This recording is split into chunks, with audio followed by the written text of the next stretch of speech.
Scaling Node.js applications efficiently has been a challenge for teams. Why?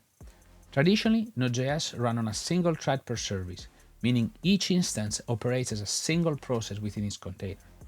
This forces teams to over-provision infrastructure to handle unpredictable traffic spikes. What does it lead to? Wasted resources, increased cost, and poor performance. This is why we launched VAT, our Node.js application server, enabling you to run multiple Node.js applications or services that are centrally managed. Today, we are taking VAT one step further by introducing multiple workers. You can replicate services with multiple workers in VAT. By starting multiple workers, you can fully utilize all the CPU cores available on your server, providing the best possible user experience. When serving the client request, the runtime will select one of the available workers with a round-robin policy and use it to fulfill the request. Most importantly, this is all done without requiring any code changes on your part. You simply modify your vat.json file to include a worker setting at either the service level or the global level, and you're ready to go. Let's take a look. What you do, this is a typical VAT application. We have 4 services, a Platformatic composer that expose that does a reverse proxy, a Fastify app, a Next app, and a Node app. The important part is in the Next app is that we are calling those 2 other applications using fetch, okay? And you just need to do absolutely nothing. Use a React server component, and you just do a simple fetch call to node.plt.local, and which is, very basic. This domain name is where the Node.js microservice is being exposed within the VAT application. So what's the Node.js application server? Well, it's as easy as you can get. It's just a Node server that does a listen and, return some value as a JSON. Super easy. Okay, so let's run this and see how it looks like, okay? So we do npm start. This is running Next in production mode, by the way. If you want, there is dev and build and stuff, okay? Now we can open this up, and this is our Platformatic composer, which is the entry point, which is a reverse proxy Next, Node, and Fastify. Let's take a look at Next. Next is the page that we just showed before, renders the entry from the Node server and the identical one from Fastify. Super easy, okay?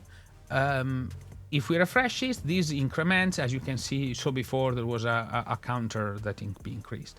Okay, if I can open Node and I can browse this. This is now 5. And if I refresh this, now you can see that this is 6. So it gets incremented and stuff. Cool, so we have exposed this. Seems great. Okay, let's take a quick benchmark and see how this performs. So to do that, first I'm running my application with the login to a file, otherwise my terminal will get very busy. And then I'm running AutoCannon, okay? And AutoCannon is, we are using it to run my app, okay? And generate some load. Super fun, super easy, okay? As you can see, latency is not great in this case. In 10 seconds, it does maybe 4,000 requests, and it's roughly 382 per second, and but with a P99 of more than a second. This is bad, okay? It's not good numbers, okay? So it would be problematic in production if 1% of your users waits for 1 second to load your app, okay? Not great. So what can we do? Well, we can go back to our VAT app, and we can, bump the number of workers to 2.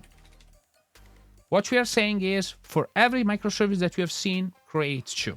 This, of course, has a memory, increase some memory, increase some contention, so that this will also add some overhead, but I presume can get us quite a little bit of good amount of data.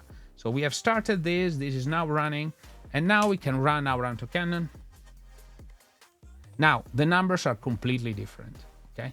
We have significantly increased the number of requests per second, okay?